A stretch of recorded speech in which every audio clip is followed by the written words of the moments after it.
Satu jenazah pendaki yang tewas di puncak Kartens Piramid Papua masih berada di dalam RSUD Mimika untuk proses pemulasaran. Kita pantau informasi terbaru dari sana bersama jurnalis Kompas TV Salmawati. Salmawati, selamat petang. Kapan proses evakuasi jenazah yang masih berada di puncak Kartens dan siapa saja yang nantinya juga akan turun untuk melakukan evakuasi?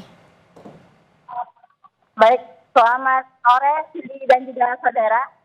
Dapat kami laporkan bahwa 2 orang tewas saat menuruni puncak Gunung Kartens pada Sabtu kemarin akibat diduga terkena hipotermia. Kedua korban yakni bernama Lili Wijayanti dan Elsa Laksono. Cindy dan juga saudara, dapat kami laporkan bahwa untuk jenazah korban Elsa Sulaksono telah dievakuasi ke kota Timika menggunakan helikopter dan tiba pada pukul sekitar 9:46 pada Minggu tadi. Setelah tiba, jenazah Elsa langsung dibawa ke kamar jenazah RSUD Mimika. Sementara untuk satu korban lainnya yakni Lili Wijayanti sendiri belum dapat dievakuasi dan saat ini masih berada di lokasi tepatnya di teras 2 Gunung Kartens sendiri. Untuk evakuasi terhadap Lili saat ini masih terkendala cuaca yang ekstrim dan direncanakan akan dievakuasi pada esok hari. Ini. Oke, Salmawati, kalau untuk besok hari sudah ada rencana dari tim gabungan akan seperti apa evakuasinya, kemudian prediksi cuaca pada besok hari seperti apa? Baik, Cindy dan juga saudara, dapat kami laporkan bahwa untuk evakuasi terhadap jenazah Lili sendiri sampai saat ini masih dilakukan pembahasan bersama tim penyelamat lantaran cuaca sendiri masih sampai saat ini masih cuaca ekstrim. Untuk direncanakan helikopter sendiri akan berangkat dari helipad Yellow Valley menuju base camp lalu menuju ke kota Timika. Namun untuk waktunya sendiri belum dapat kami pastikan, Cindy. Oke, kalau untuk rencana penyelamatannya juga siapa saja yang nanti akan terlibat, kemudian yang masih berada di lokasi di puncak Kartens ada siapa lagi? Baik, Cindy dan juga saudara, dapat kami laporkan informasi tambahan dari pihak ekspedisi sendiri. Kedua korban ini berangkat bersama 3 pendaki lainnya, termasuk salah satu penyanyi dan juga pelukis yaitu Firsa Bersari. Namun untuk saat ini yang masih berada di lokasi kejadian hanya tersisa jenazah Elsa sendiri dan tim penyelamat yang masih menunggu helikopter dari Yellow Valley. Kalau untuk jenazah yang sudah ada di rumah sakit, rencananya akan dipulangkan ke Jakarta kapan?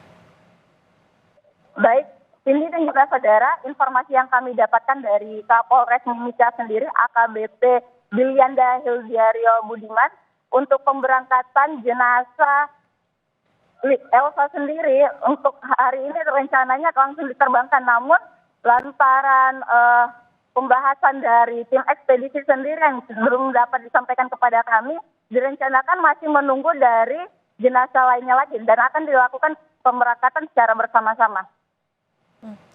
Salmawati, kalau untuk 2 jenazah yang meninggal, kemudian juga ada 3 korban lainnya ini, mereka memang sempat dilaporkan hilang atau mereka yang justru juga melaporkan? Seperti apa informasi lengkapnya?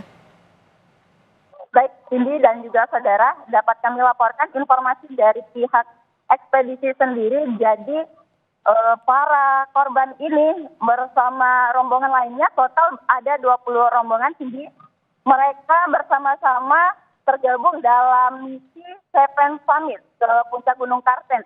Mereka menggunakan jasa operator Indonesia Ekspedisi yang berada dalam naungan PT Tropis Kartens. PT Tropis Kartens sendiri sudah menyampaikan ungkapan cita melalui akun sosial Instagramnya bahwa para korban ini berada di Kabupaten Mimika sendiri pada tanggal 26 Februari. Dan selanjutnya para rombongan ini diberangkatkan ke Yellow Valley terbagi menjadi beberapa tim dalam satu hari, yakni dilakukan pada hari Rabu pada tanggal 26 Februari sekitar pukul 7:16. Di tim pertama, Cindy, dapat kami sampaikan bahwa terdapat tim yang terdiri dari 4 orang pendaki yakni Lili Wijayanti, Elsa Laksono, Saroni, dan Lodi Hidayanto. Kemudian menyusul rombongan tim kedua yang terdiri dari Tirsa Besari, Purkirah Misaroni, dan Indira Aleka. Selanjutnya, setelah sampai di Yellow sendiri, mereka ini tidak langsung melakukan pendakian ke Puncak Kartens, namun mereka melakukan latihan teknis selama 2 hari, yakni pada tanggal 27 Februari hingga 28 Februarinya. Setelah latihan teknis dilakukan, para rombongan ini selanjutnya naik ke Puncak Kartens. Baik, jurnalis Kompas TV Salma Wati, terima kasih. Informasinya 1 jenazah masih akan dievakuasi besok. Terima kasih laporan Anda.